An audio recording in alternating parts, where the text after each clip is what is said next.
and say that. And then, Craig, it is all you. Thank you for being here tonight. And we'll get Thank you for having me. So hello, everybody. Thank you for being here. I can't believe the turnout. Oh, my goodness. I guess I better deliver. So we're going to start with sharing the screen, and we'll make sure that you can all see that.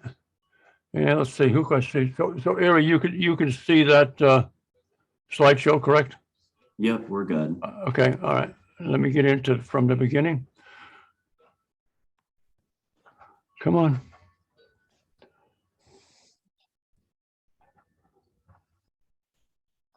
All right. I don't know why this isn't going to full screen. Come on, slideshow from the beginning. Well, try I don't know. From current slide, maybe? No, Yeah, that won't do it either. Wait a minute. Hold on just a second. Sorry, folks. I'm an old guy, and consequently, I have issues with. Wait a minute. What is that weird little? There we go. box? There we go. How's that?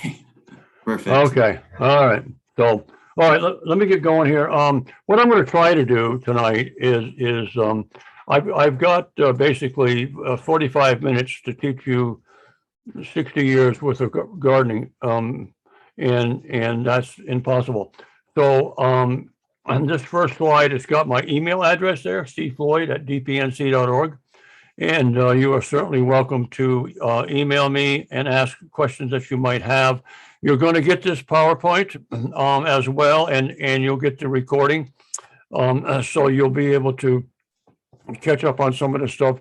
I've got 68 slides, so some of these I'm going to go through real quick, but we will try to stop at about 45 to get to all your questions. And I absolutely love questions. So no matter how you garden, it's all about the soil. So at Coogan Farm, we don't grow plants, we grow soil, and the soil grows the plant. And so we feed the soil feeds the plant feeds the human, so the human can feed the soil. It's a big circle. And nothing is more important about the soil than microbiology. It's not about 10-10-10. It's not about horse manure. It's about microbiology. You can learn a little bit more about the Giving Garden. There's a link there to the video that they did a couple of years ago about us. And we're all volunteer run in the garden. Normally in a good year, I have 300 volunteers, all learning regenerative agriculture techniques. So what is regenerative? I mean, we know what conventional agriculture is and what organic agriculture is. And I think the biggest disappointment is when I ask people, about what do they know about organic farming and about conventional farming and about regenerative. And people don't understand that conventional, of course, use all kinds of sprays and pesticides and all that kind of crap that kills your microbiology and doesn't do you any good either. And when I tell people, you do understand that the certified organic people spray as well, they just use something that is a little bit less toxic. If that's supposed to be a good thing, I don't know. But with regenerative, we don't need to spray. At Coogan, we are no-till, no spray. We don't need to do that, because by focusing on your soil, you make the plant so healthy that it becomes indigestible to the bug. Bugs only go after sick plants. You don't know the plants are sick, but the bug does. So it's a pretty good system here. Regenerative agriculture is a type of organic agriculture that focuses on creating and maintaining healthy soils that absorb and store carbon. Here's where the conversation turns from slowing greenhouse gas emissions to actually removing these gases from the air. Number one cause of global warming, agriculture, because they till and you don't need to. In fact, it's counterintuitive. Throw the tiller away. You don't need it. Regenerative agriculture operates on the premise that high concentrations of carbon in the atmosphere have negative global effects, but that this carbon is a much needed and limited nutrient in the soil, especially after years of depletion under industrial farming methods. That's why we add biochar to our soil. We put the carbon in the soil, and it increases the microbiology. Nothing trumps microbiology. Organic and regenerative management practices that encourage soil health and carbon storage include crop rotation, cover cropping, never, ever bare soil, ever. Composting, mulching, and low no-till farming methods that allow microorganisms to absorb and convert carbon. Adoption of these methods will reduce the food system's contributions to climate change. So about the Giving Garden, just real quick, 100% of what we grow is donated to help feed the 32,000 food insecure people in London County. We do not charge one single penny for everything that we donate. We are all sponsor and donor funded and volunteer run, except for myself and my assistant. And, you know, if you take a garden class with us through the Nature Center, or you listen to a presentation like this, and you want to come and see what it's really like, you need to come to the garden and let us teach you more. Let's give you some firsthand experience. And I'll tell you, stop pulling the weeds. Weeds are not your enemy. If you want to learn more about, again, come and volunteer. There's the Jot Forum link right there that you can sign up on. You can also follow us on Facebook. We have a Facebook site that's the Giving Garden is a closed group, and you have to ask to join. Let's talk about potential. 145 bushels of corn per acre, conventionally raised, with the potential of 1,000 to 1,200. Tomatoes. So a lot of people grow tomatoes, and I have so much fun with this when it happens. In that, I'll ask somebody, do you grow tomatoes? Well, yes, I do. Okay, how tall do your tomato plants get? And are they determinate or indeterminate? Well, they're indeterminate, so they should get real tall. Well, my tomatoes get 4 feet tall. Okay, how many pounds of tomatoes you get off of one plant? Well, maybe 15. Yeah, but hello, the potential is 22 feet, 300 pounds. The world record is 1,154 pounds, one plant.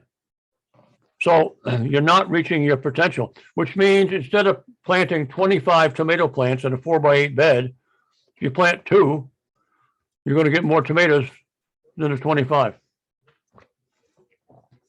No matter how you garden, conventional beds, raised beds, it's all about the soil. As I said, never, ever bare soil. We want to save the bacteria. We want to save the fungi, the protozoa, the beneficial nematodes, all of this kind of stuff that you can't see. That workforce, you need a 400 power microscope to look at, but you don't realize that they are the most important thing in your garden, the folks that you can't see because they are so small. Remember, the plant can't move, and the plant needs somebody to bring them magnesium, molybdenum, copper, silicon, calcium, all of this stuff needs to be brought to the plant by the microbiology. So the soil food web is really filled up with a lot of different critters in there. Some of these you can see, the arthropods you can see, but the nematodes and the fungi, you really don't see it unless you've got a good wood chip pile, and you see on your wood chip pile, it looks like an old guy's white beard. Well, that's fungi. That's good stuff. You want that in your garden. A farmer's objective should be to use plants to efficiently harvest sunlight. And the role of the plants is to use water and sunlight to manufacture carbohydrates, fat, and protein. The soil's role is to grow the plants, water the plants. And the mistake we make in agronomy is attempting to water the plants directly as if the soil were in the way. There is an exception to this. Instead, recognizing that the soil is the way to get the job done. So in other words, it's all about the soil. So conventional agriculture will say, hey, you need to add 27 pounds of 10-10-10 per acre. This is May. You put it on in May. You don't need to touch it again until September or October. By the way, don't worry about a soil test. They don't mean nothing anyway. Okay, well, that's wrong. So the easiest source of food for soil microbes is the sugar that comes out of the roots. So here's look at it this way. This is going to be just a real simple explanation of how it actually works in the soil. The plant, solar collectors, it's going to collect that sunlight and it's going to change it over to sugars. So let's make believe that the plant is a baker and a good one. The plant understands that the microbiology has a sweet tooth. And so the microbiology that has the manganese, here's what I'm going to do. I will give you brownies if you bring me manganese. In other words, there's a barter system that goes on in the soil. It actually starts when you put the seed in the ground, because when the seed cracks open, it releases all the bacteria. The bacteria goes around in the soil, brings in more bacteria, more fungi, more microbiology, and it goes back to feed the plant. So the plant, from the seed stage, actually starts to feed itself. So it's really a pretty cool system. The soil is a living system. So soil is alive, dirt is dead.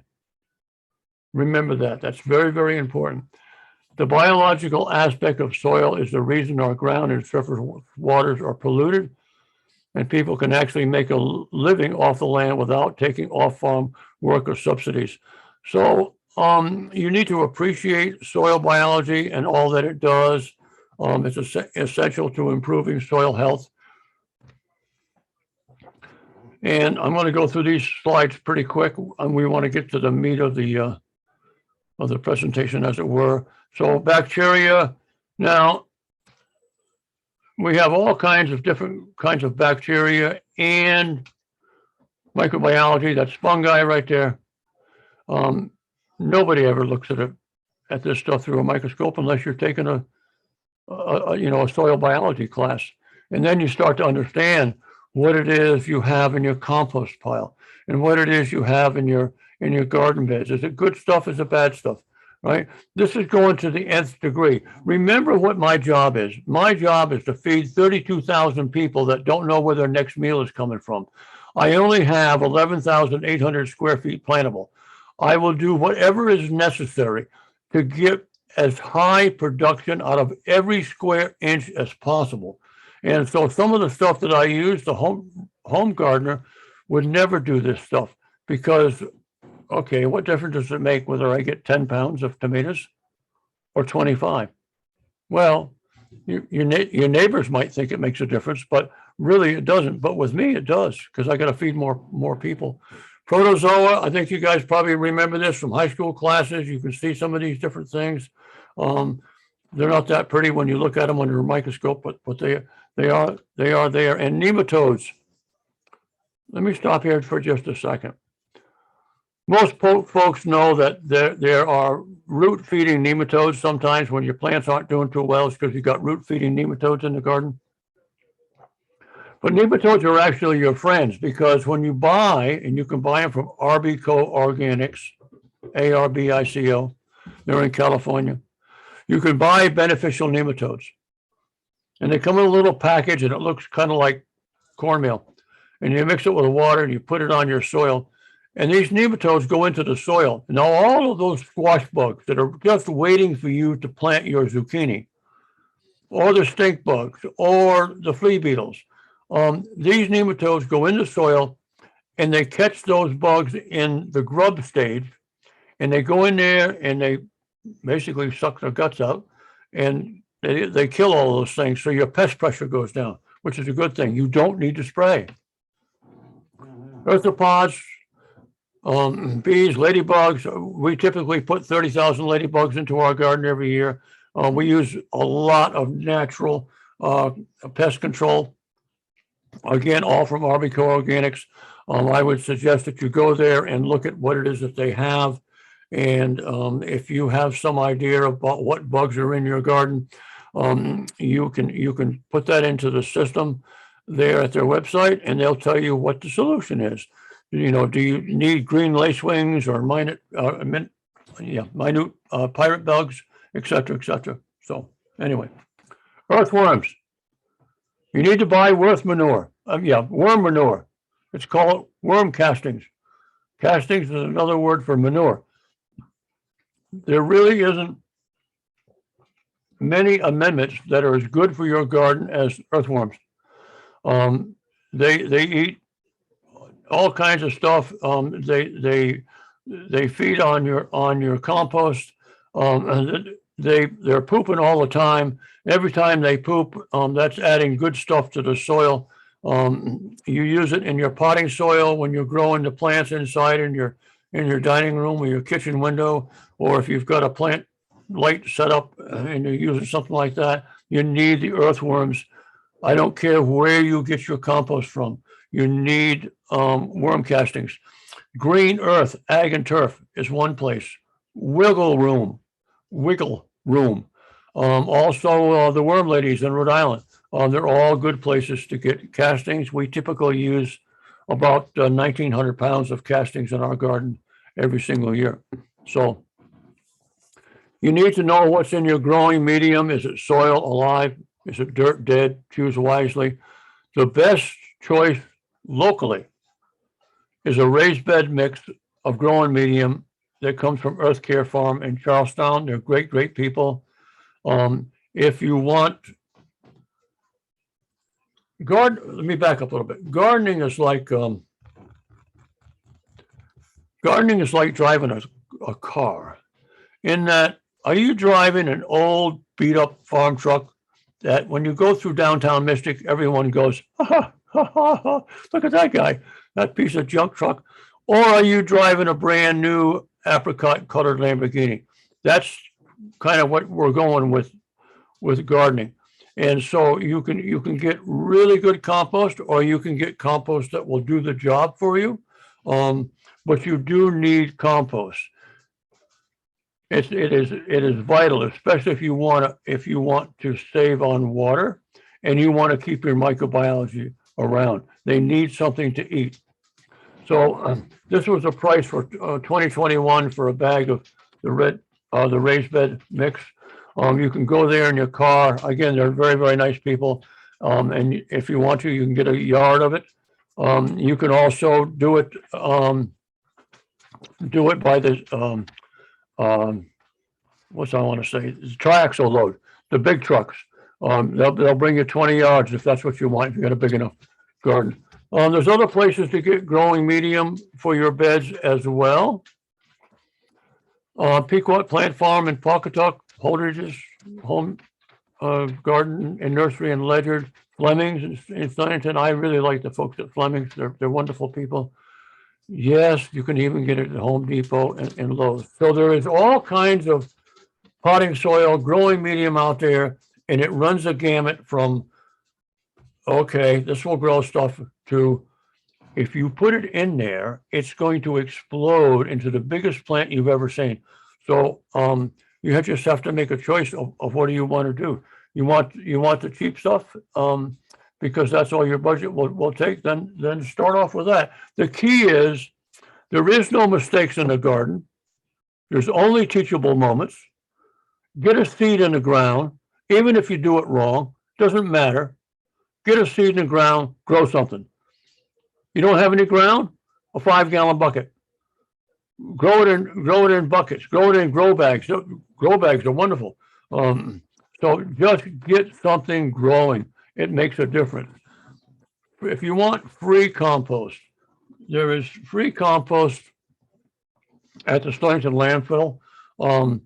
We just got some from them, and we amend it very, very heavily, but it's free, so it's good, good to have.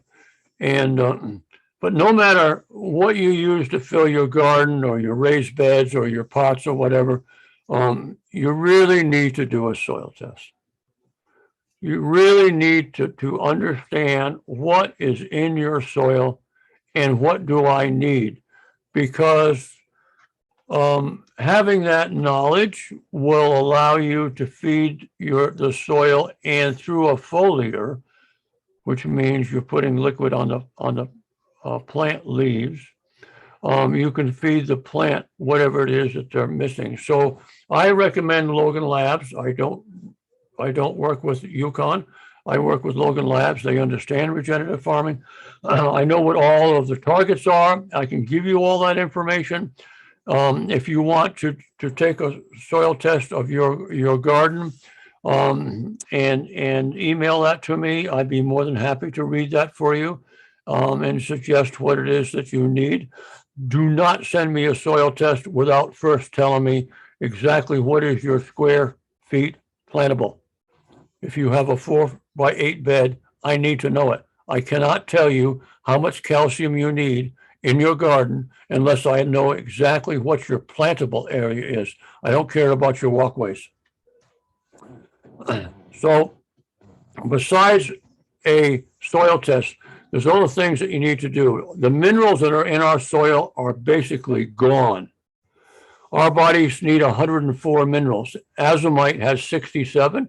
You can get azomite at Westerly Agway. It's about $46 for a 40-pound bag. And you're going to put that down at the rate of 200 pounds per acre for year one and 100 pounds per acre every single year thereafter. You're also going to add 1 pound of gypsum per inch of annual rainfall. That means 42 pounds of gypsum every single year per acre. And so now you need to know how to figure out what your square footage is. And again, I've got the forms. I can share that with you and show you. So the problem is that our food is really deficient. You have no idea. You know, we're up to 80% from what, I'm sorry, 50% of less nutritional quality since actually 1940s. And it loses another 30% within 3 days of coming out of the field. We're basically feeding our children, our grandchildren, food that is nutritionally 80% deficient, and we wonder why they're sick. It's not good. But we need to change that, and regenerative farming will do that for you. We bring the BRIX numbers up, BRIX. We bring those numbers up. Any plant that BRIX is above 12 is indigestible to the bug again. So again, worm casting is great stuff. You need to have that.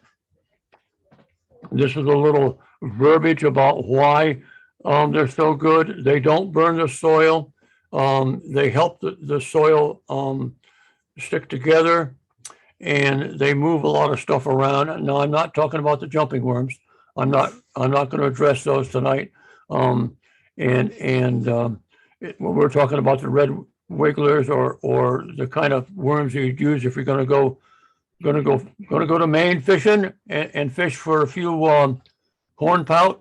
You need good worms. So anyway, studies show that germination and seedling growth can be improved by planting in worm castings. In short, worm castings are the super food of garden plants. You can't over apply worm castings. Well, I guess you could if you had a 4x8 garden and you put an entire pickup truck load of worm castings in there. I don't think it would do anything bad, but at any rate, you know, it's natural stuff. It's good stuff. There's nothing more uplifting than turning over the spring garden and finding a bunch of wigglers, making your rich soil richer.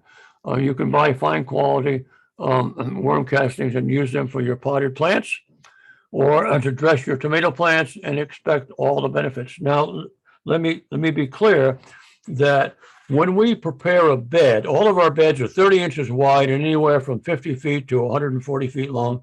And every single bed, we add biochar, we add worm castings, and we add compost. every time we flip it. And what I mean by that is we do it once in the springtime.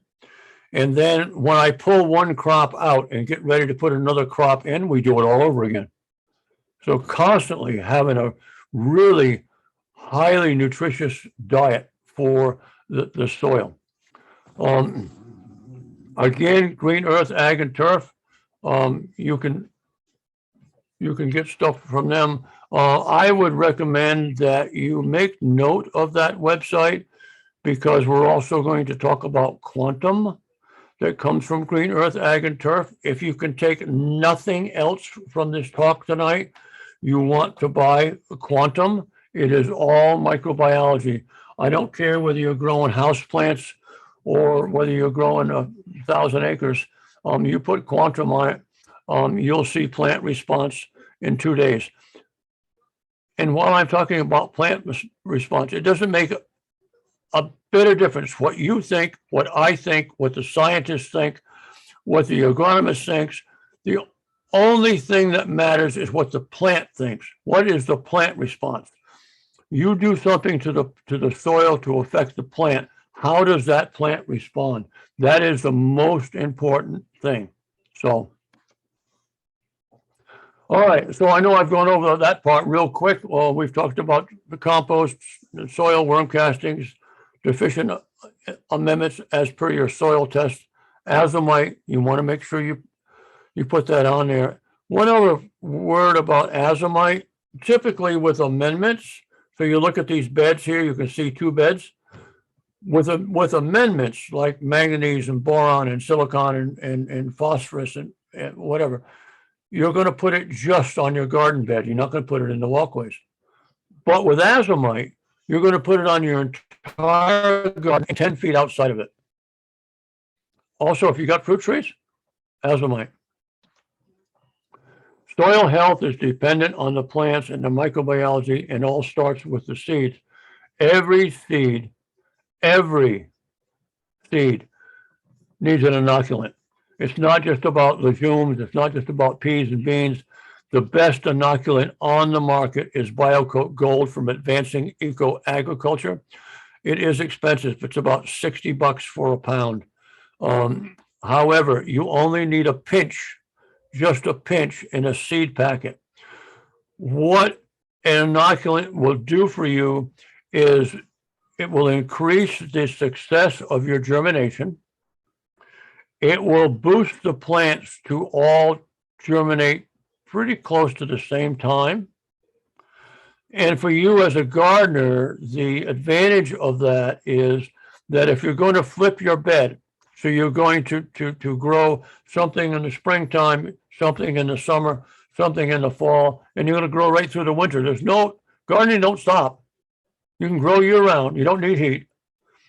So when you use BioCoat Gold, the things tend to come out of the field at the same time, which means that instead of having 5,000 radishes the size of a quarter, if you don't use BioCoat Gold, you could have 100 carrots the size of a quarter, 1,000 the size of a nickel. You get my drift. They're all different sizes, and so the BioCoat Gold will help you with that. It does make a difference, believe me. When I do a consult with gardeners, how's your garden doing? Great. Really? Compared to what? And people don't understand what their potential is. They're missing out. So anyway, Johnny's also sells an inoculant. I do recommend the BioCoat Gold from Advancing Eco Agriculture. All right, so one of the things that you may be having a problem with, how many of you are on city water? What's in city water? Chlorine and chloramine. Why is it in there? It's in there to kill the bacteria that's going to make you sick. And it's also going to kill the bacteria in your soil. So every time you water, you're killing the bacteria that you spent the last year trying to grow. Because the more bacteria and the more microbiology you have in your soil, the more potential you're going to get from your plant. How do you counter this? One, in a 5-gallon bucket, a tablespoon of humic acid. Don't want to do that? 5-gallon bucket, let it sit overnight. Then water it. So if you're using a watering sprinkler can, that's the best way to do it. You could put in a reverse osmosis filter. If you have one under your sink, for your drinking water, you could do that, but they're not cheap. For Coogan Farm, it cost me $12,000 for a reverse osmosis filter system, and so we just can't afford that. So there's ways around it. Rainwater is good. Water out of the Mystic River. The guys that run Seaview, they laugh at me because I'll go over there, sneak around the bushes, and go down to the Mystic River and bring back 5 gallons of seawater and put that in the garden. You should see it under a microscope. Oh my goodness. What does soil health have to do with pesky bugs and slugs? Everything. Again, if it's strong, they can't digest it. Their digestive systems are too small.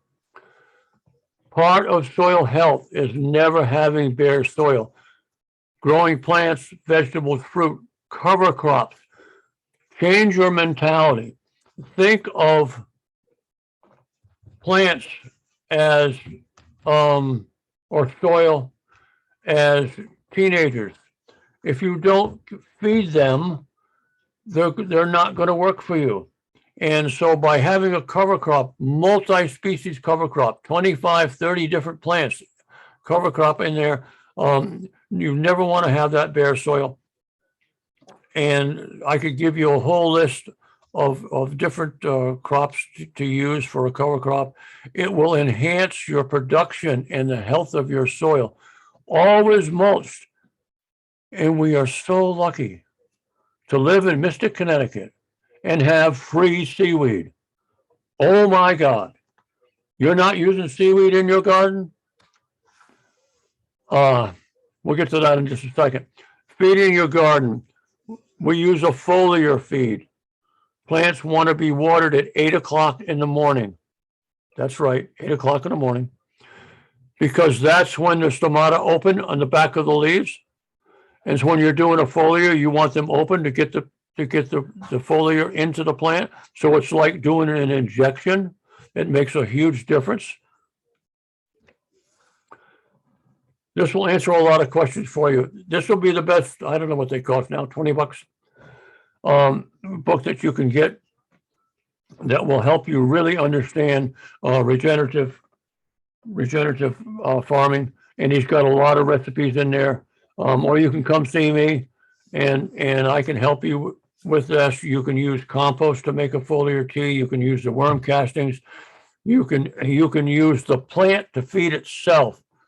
So you want to give your carrots a boost? Take the tops, pull some of your carrots out, take the tops off them, put the tops in good rainwater, leave them in there for 8 to 10 days and feed it back to the plant. You'll see a jump in your carrots. So that's a whole nother class. Like I say, this is just a flyby. Making a compost. Now, I don't know who's making a compost with a light bulb in it, but you notice that light bulb there. You should be making your own compost. Don't you want to know what you're putting in your mouth? So compost is 6 brown, 3 green, 1 high nitrogen.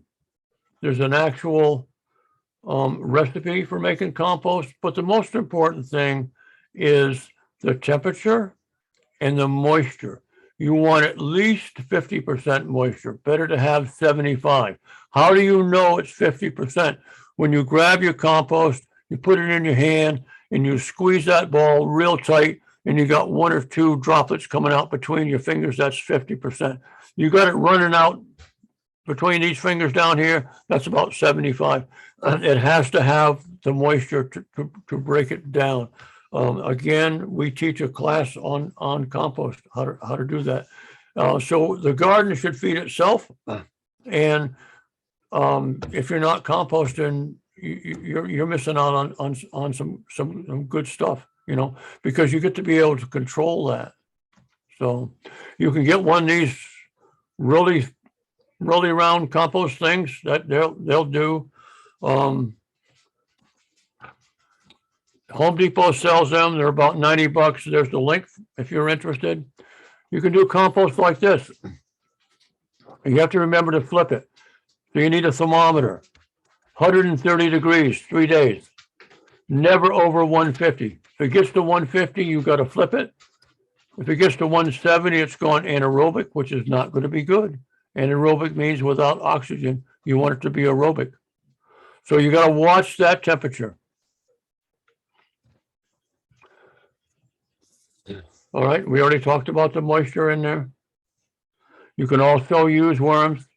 You can buy worms at the same place you can buy the worm castings. Good reason to go out with your significant other and have a good lobster dinner or crabs, because that's really good for the garden, for the compost pile. But also, if you have voles and moles in your garden, they don't like the chitin that is in crab shells.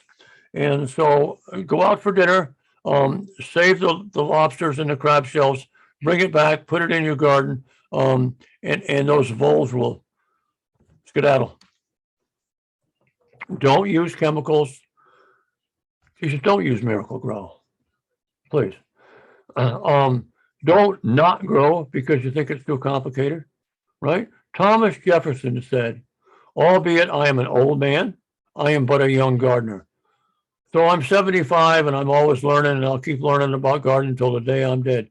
And that's one of the things that's so nice about the garden. It's something different every single day. Your number one tool in the garden is your power of observation. If you don't walk your garden every single day, you will never know when the bugs first got there. You've got to walk it every day and really pay attention to what's going on. Touch your plants. They know you're touching them. They're trying to communicate. We just aren't smart enough to figure it out. We can't speak plant yet. Someday you guys got to come over to Coogan Farm. Let me introduce you to my pawpaw tree. That'll be an experience. Don't think that a mistake is bad. It's only a teachable moment. Don't forget to rotate your seedling containers a quarter of a turn every day. That's if you're growing in a south-facing window. If that's all you got, is it the best? Nope. But if that's all you got with your seedlings, then by all means do it. Whatever it takes, get them in the garden. Don't put off checking your plants, and don't use pesticides, because all the money you just spent on worm castings, compost, quantum, and other forms of microbiology, you're wasting your money because you used a pesticide and it's going to kill your microbiology. Observe them, touch them, feed them, water them, and enjoy them. So you've made your beds and you've tested your soil. Again, you know, our beds, 30 inches wide. Why 30 inches? Because most garden tools are 15 or 30 inches. And also you can say a 30-inch wide bed that's 140 feet long. I know that 2.5 times 140 will give me the square footage in that bed. So I know how many seeds I need to go in there. Because if you go to Johnny's catalog, johnnyseed.com, there is so much information in there about each plant, the days to maturity. That's important. You need to know that. What to do about the seed, how to start it. All that kind of stuff is there at Johnny's. You need to spend time on the Johnny's catalog. They've got some good information for you. So once you've got your beds all amended, they've been raked. We use a roller on our bed just to give it enough compaction. Where am I at? I'm at slide 54. And I got about 4 minutes left here. So there's a book about companion plantings. No such thing as a monoculture in nature. None. Our tomato row. First of all, our tomatoes are 60 inches apart. We use a system called SRI, which is the system of rice intensification, where the Orientals figured out that if they planted 25% less rice tillers in a given area, they get a 400% increase in production. So make a gardening plan. If you want to see my plan, it's about 40 pages. I'd be more than happy to send it to you, and you can understand the kind of information that I have in that plan. Remember, I'm working with volunteers, from people who have no clue what a garden is to master gardeners, but they all got to learn a different way. They got to learn my way. And it really does make a difference. But companion planting in a 30-inch wide row. On the outside is 2 rows of onions. Inside of that is 2 rows of carrots. Inside of that are the tomatoes. There's 4 basil plants around every tomato, and there's borage planted in the bed, along with marigolds and nasturtiums and other things. A lot of flowers, not just because they're pretty, but because of what they do for the garden. So there's some more information for you. Tomato trellis system, we use a system. You'll need to come to Coogan to see it. I use specially made posts that come from Thompson Sawmill in Rhode Island, but you can use a 2x2x8 posts that are at Home Depot. The issue is they're only going to last you about 3 years because they're pine. I use oak, and that works. So, but I would love to be able to teach you about making a tomato trellis system and how to prune your tomatoes and how to get more out of them. So you come see me in the garden, we'll do that. Once you get the garden planted, you need to mulch it. So remember that you inoculated every seed, whether you're starting it inside or whether you're direct seeding, it doesn't make any difference. But you go ahead and plant your garden. Now you need to mulch it. You're going to mulch it with seaweed. Once those plants get 4 to 6 inches tall, put on the mulch, 4 to 5 inches. All right. People that have slugs in the garden, you put seaweed on there, you won't. Seaweed is a facilitator. It has the ability to unlock trace nutrients in the soil that normally plants can't get to. So there's 6 different benefits of seaweed to your garden. Again, it's free. The folks that live in the borough, they will love it when you come get their seaweed because they don't like it because when it turns anaerobic, it stinks like crap. It's like low tide in the Mystic River. It's because it's a seaweed that's turning anaerobic is what it is. So it's also got 60 trace minerals in there. It maintains a temperature. It maintains moisture. You will use rather less water in your garden if it's mulched, especially with seaweed. And then you've got all that microbiology that's in there as well. So again, slugs don't like that. And birds and other garden pests don't like it too much either. Has it got too much salt in there? No. Listen, what's the best salt in the world for you? Sea salt. So you do your soil test, you watch your sodium levels. This is the rest of the stuff that seaweed does. I know I'm going through the fast here. I want to get to your questions. All right, when the growing season comes to an end, well, first of all, it should never come to an end. You should be able to garden year round. Again, never any bare soil. It's either mulched or it's growing something. So if you've got a cover crop in there and winter killed because it got 10 degrees out, you want to make sure that it's mulched with seaweed. Come see my garlic. I'll put my garlic up against anybody's, and it's mulched heavy with seaweed. So best carrots are harvested out of the snow. Horseradish. You don't want to harvest horseradish till you've had a hard frost, 20, 25 degrees. Then you get the best horseradish ever. You want to save your seeds. The reason you want to use heirloom seeds, not an F1, not a hybrid.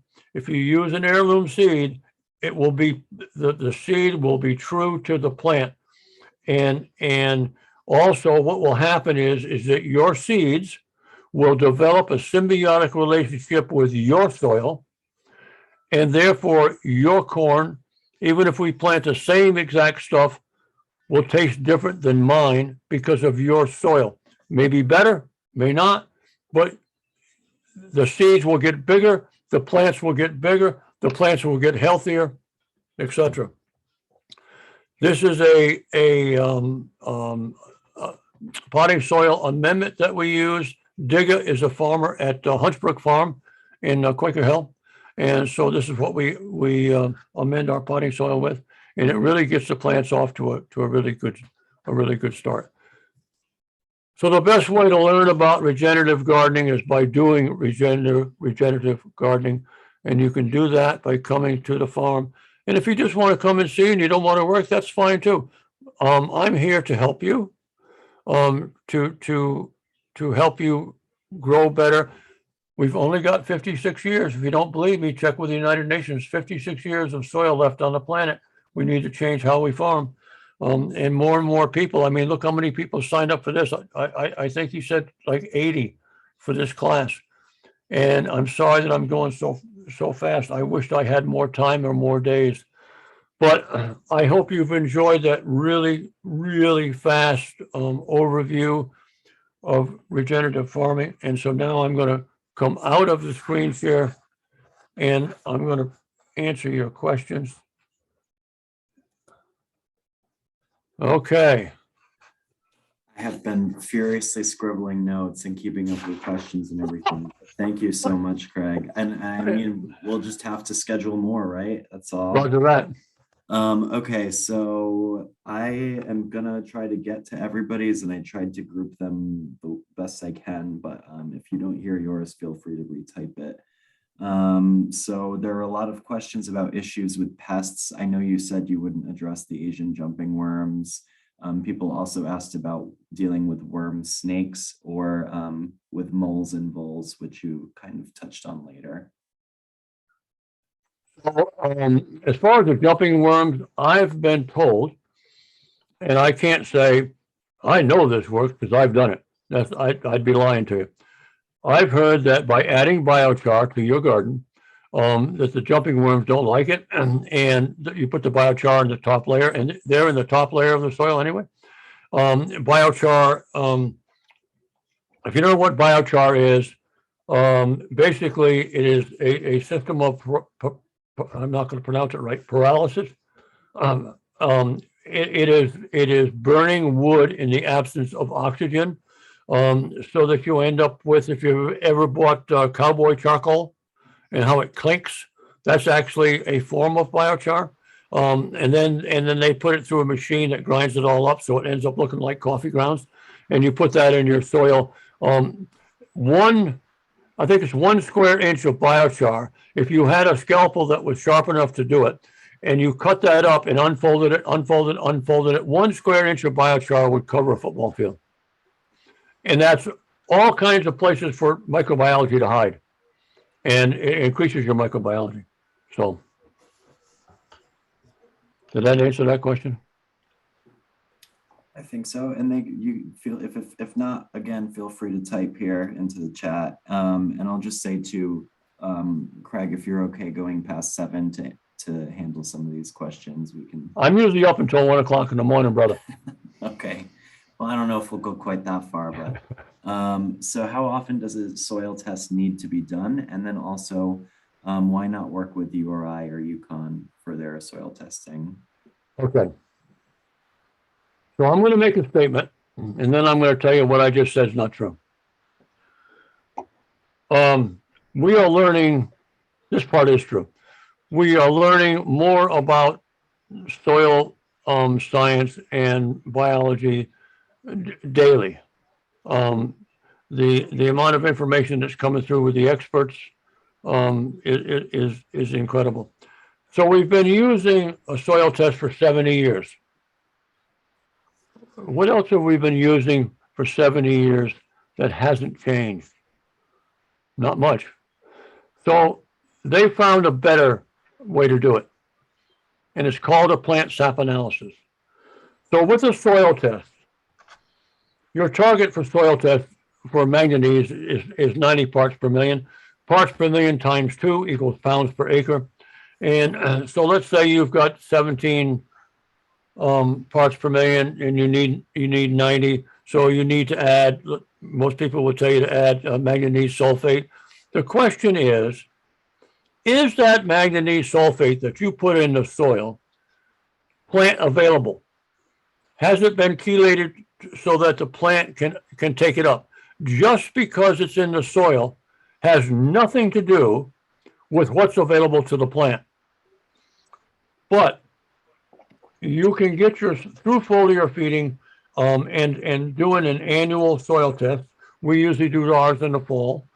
Sometimes I do two. I do also do a Haney test, Haney. I do a test for microbiology, but now we're into plant sap analysis. For the home gardener, a Logan Labs soil test is a good way to go. Plant sap analysis is not, because you won't understand it unless you take a class. Plant sap analysis means that let's say a tomato plant, you take a lower still viable leaf and an upper fully developed leaf. You put them in plastic bags. You send it to the Netherlands. It's going to cost you $130 to get it to the Netherlands, and $90 for the test without a consultant. You're going to get a report back, and it will be in two colors. There'll be a light green, which is the upper leaf, and a dark green. Here's where it gets confusing. Depending on the mobility of the nutrient, and not all nutrients are mobile in the plant, it depends. What the plant is trying to tell you is either I'm hungry for this particular, I'm hungry for manganese. And I tell you that because of the position of my leaves. Or it's going to say, farmer, don't add any more manganese. I've got enough. I don't need any more. And that is right now. So what happens when you get sick? The doctor says, hey, you need to go get a blood test. Why do they do a blood test? Because they can tell right now in real time exactly what is wrong with you. So the same thing happens with a plant sap analysis. So UConn does not give you the numbers that Logan Labs does. I mean, if you want to do a UConn test, I mean, by all means, I'm not saying don't do UConn, other than the fact that it is a better result by going through Logan Labs. They deal with thousands and thousands of tests, and we understand each other and what the targets are, so I know what's expected. So I hope that answered that question. So I had a question about starting a garden in an area that's recently been mowed down. It's a field with a thick layer of matted plant and stems, and what sort of prep would be needed to make that into a garden? Going to depend on how much time you have and when you want to get a seed in the ground. So, regeneratively, what people will do is put cardboard down, the same size as the area you want to plant. And then, they'll put compost or wood chips or something like that on top of it. I don't recommend that you put freshly cut wood chips in your plantable area, because it's going to suck the nitrogen out of the soil when you first put it on there. But another way to do it is to use clear plastic and solarize your soil. So if you wet the plant debris and everything that's there first, if you wet it first and put that clear plastic down there, you have no idea how hot that's going to get. It's going to get really, really hot. And yes, it's going to kill some of your microbiology. But let me back up a little bit. There's exceptions to everything. I am more interested in you getting a seed in the ground. And if it is easier for you to rent some dude with a tiller, do this once. Get the tiller, till it if you have to, plow it if you got to. If this is what makes it easy for you to get into the garden, then do it that way. If you don't want to wait for the cardboard to decay, or you don't want to worry about the plastic, you just want to get a seed in the ground because you want that best tomato, then do what you got to do. But you only do it one time. You never till again. You don't need to. Tilling actually causes compaction. So that's what I would recommend. Brian O'Hara's book. Let me see if I can get it real quick. Hold on.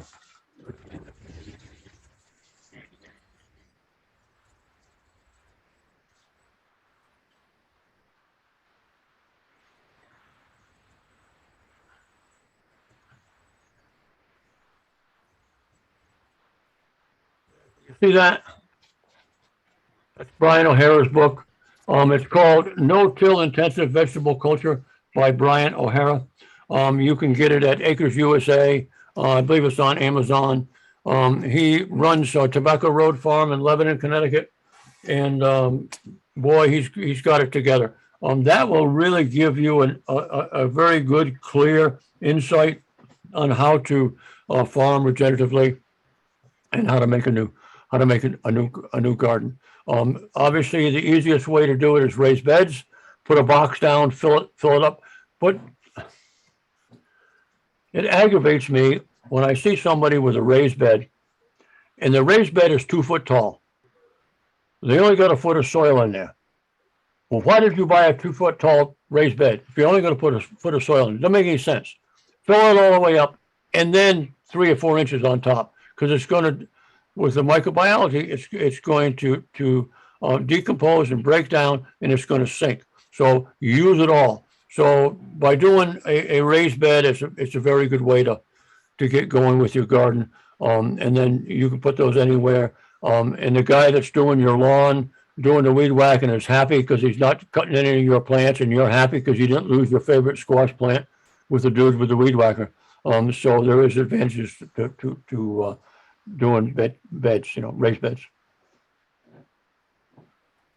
So this question just re-entered the chat. It's the next on my little collation list here, but it's you just now mentioned that you only till once. Somebody asked, they have pet pigs that work the soil. They kind of consider it tilling. Is that necessary? And what are your thoughts on pigs working the soil? So, good question. I own Connecticut's, we were Connecticut's first certified humane farm, and we raised a lot of pigs. And where I was going with that is I wanted to do Iberico hams. I wanted to have the first certified humane Iberico hams. We had our pigs all on pasture so they could eat acorns. That's one of the important parts about an Iberico ham. And if you don't know what an Iberico ham is, go out and try to buy one for less than $1,000. Good luck with that. The issue with pigs, yes, they do root. They're great. God gave them that nose for a reason. Do not wring their noses. Why people do that is just not humane as far as I'm concerned, but that's my opinion. You have to rotate them a lot because otherwise they're going to put too much damage on there. Remember how their hoofs are. Their hoofs are really going to cause you with some compaction. But if you're going to put them on virgin soil to get them to work it for you, that's good. There's no reason you can't just have them rooted up for you. Put some seaweed on there. Piglets love seaweed. They love sleeping in it, and they love munching on all the little critters that's in the seaweed. They're really funny to watch. So pigs are fine, and it'll prep your soil, and then no matter how it is that you started your garden, once you get into cover crops, you want to use what's called a oil seed radish or a groundhog radish. They're both the same thing, aka it's a daikon radish. And if you got problems with squash bugs, put 2 daikon radishes between every squash plant. They don't like they don't like it. So. And then someone a while back asked about alternatives to seaweed if they don't live near this area, if they're inland. What are some good mulch alternatives? Leaves. So in Korean natural farming, which is centuries old farming, they use a lot of leaf mold, which is old leaves. So if you go to a mother tree in the woods and you scrape aside at her roots, scrape aside the leaves and stuff there, you'll see that soil is all nice and black, and there's probably worms in there, and there's a lot of microbiology in there that you can't see. That's called leaf mold. So you could use leaves, but you have to mow them. You got to shred them a lot. So you run the lawnmower over it numerous times to shred them. If you don't do that, what's going to happen is that they're going to not compact. They're going to mat. and they're going to and that's going to divert your water, so your water doesn't go in the soil. The water goes out the other way because you've got leaves on there that's all matted. And I'm sure you've looked at a leaf pile where it's just rained and the outside of the leaves are all wet, and you take a shovel or a manure fork and you turn it over, and all the leaves are dry as a pancake. So you've got to mulch them. So that works. Straw is good if you can get straw that has not been sprayed. This is a whole nother subject. You don't want to use hay. How many times do they spray straw before it comes out of the field? Hello, it's like 7 times. It's crazy to dry it out. But if you can get an organic supply of unsprayed,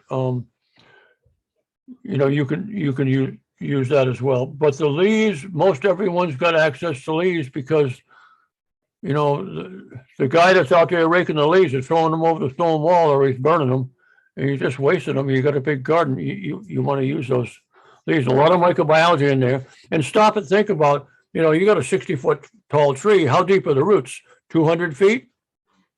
So what is it bringing up from down there? All that stuff that's bringing up in the sap to feed the leaves is going to be in the leaves, and that's going to go right in your garden. So the IMOs, the indigenous microorganisms that are around those trees and the leaf mold, will all go in your garden. You're going to increase your microbiology by adding leaves to it. So a question that just came up about compost also calls back to somebody else's question about suggestions for composters at home, maybe how to begin or what materials, etc. Someone had asked specifically about throwing leaves and grass and plants in a big pile in my backyard. Is that decomposed matter useful as compost? Any organic matter, with some exceptions. I wouldn't use mugwort for compost. At Coogan Farm, we got like 40 acres of mugwort. Oh my God, crazy stuff. But just about any kind of organic matter can be good in compost. The key is to continually flip it when that temperature goes up 130 degrees. You need that long thermometer with a long rod. I've got a 4-foot one. And to do the 631, there's another way. You can Google this. There's another way to compost. It's called Johnson Stew, which is a very it's a pretty quick way to compost. And he composts in little cages, so you can get the wire and you go online. I mean, it's all over the internet, and there are PVC pipes. They're about 4 or 5 inches in diameter, and they have holes in the side. He puts them in that wire cage and then puts the compost in there. And what that does is it makes sure that there's oxygen to everywhere inside your compost pile, so that all the critters that are in there can breathe and then break down that organic matter. So I hope that helped. If you're gonna do it in a pile, it's going to take longer. If you're going to do a fungally dominated compost pile, so you're going to use wood chips. You got wood chips for free, that's they don't make good compost, but it takes a while. Bacterial life is in seconds, aka when you take the chicken out of the refrigerator and you cut the plastic off and you put the chicken on the countertop. How long do you think it takes before you've got bacteria on your countertop that you don't want to put your chocolate chip cookie on and then eat the chocolate chip cookie? If you get my drift, seconds, boom, seconds. However, fungi is weeks or months. So to get a fungally dominated pile, it's going to take you a lot longer. You better be starting that about August or September, and you'll use it next year.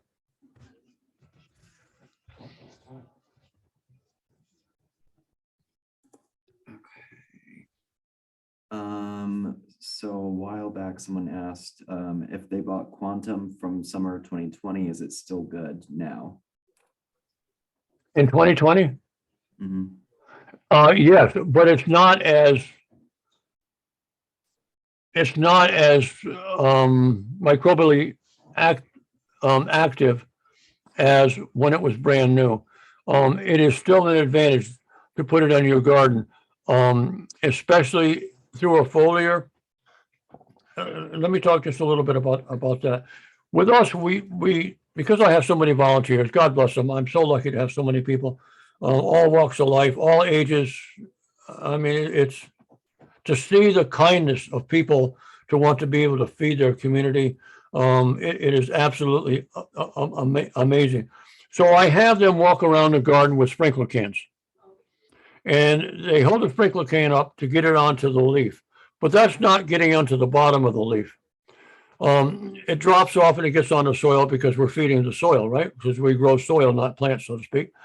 So I use a mister, a battery powered, I'm sorry, it's a gas powered backpack that I put the same stuff that they're using in the sprinkler cans.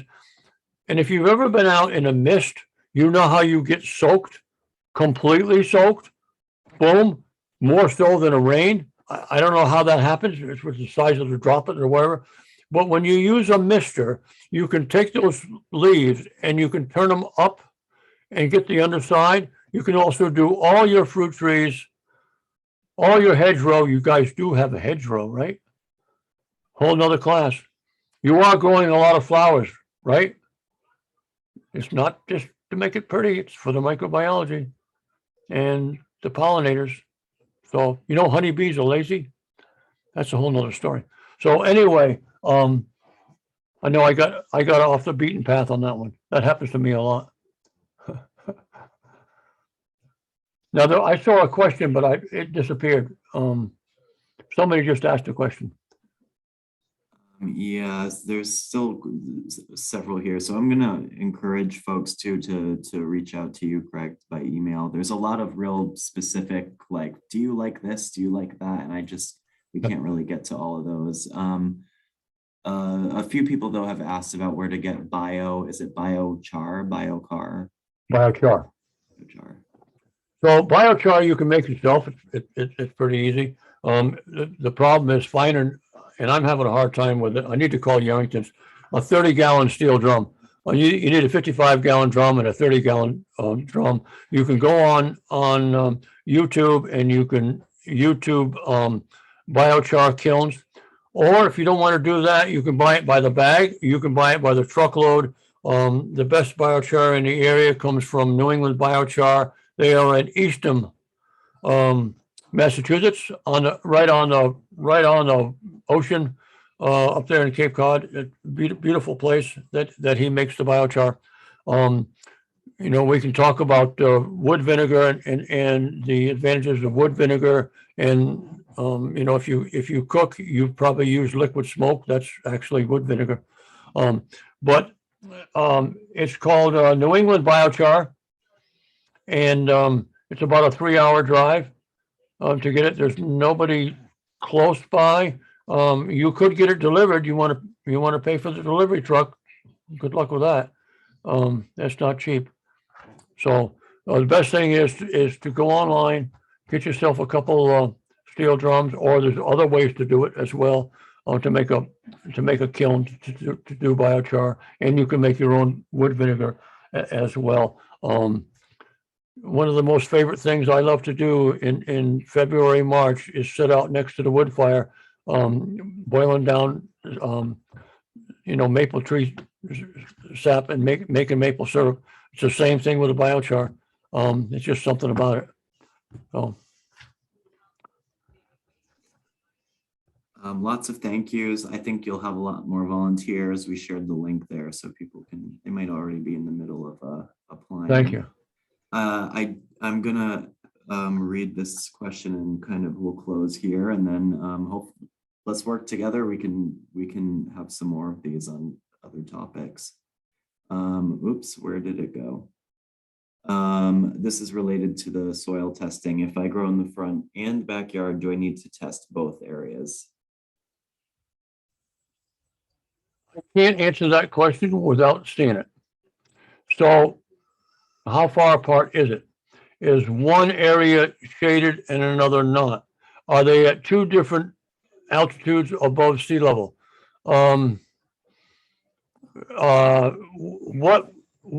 What was growing in the backyard and what's growing in the front yard? Without actually seeing it, and I apologize, I wish I could see it. It's hard to do that. The issue is a soil test. When you go to Logan Labs, what you want is a standard test with extras. It's going to cost you $30, right? And it really is worth the money. Don't go to Holdridge's and buy one of those pH test kits. Trust the professionals. Let the scientists tell you what your pH is. Not that it's that important, but let them, that opens a whole nother discussion. Let them tell you exactly what's going on in your soil. Please use Logan Labs. Trust me, I've been doing this for a while. I have some degree of knowledge of what the heck I'm doing. And I would really want to help you. I want everybody to have, at the end of the season, I want everyone to be so proud of their garden that you send me pictures, or you do, as it happened to me in the past. I'll be in McQuaid's, I'll be in Big Y. I've got the Coogan Farm jacket on, and they'll stop me. They'll say, "Aren't you the old guy from the garden down there? Can I show you pictures of my garden?" Because they took one of my classes. You know, I love doing that. It's great stuff. So sorry, I got off track again. No worries. I'm just looking in the chat. Yeah, I think you're gonna have some more folks doing exactly that. And Craig, I'll be in touch about scheduling more of these, hopefully.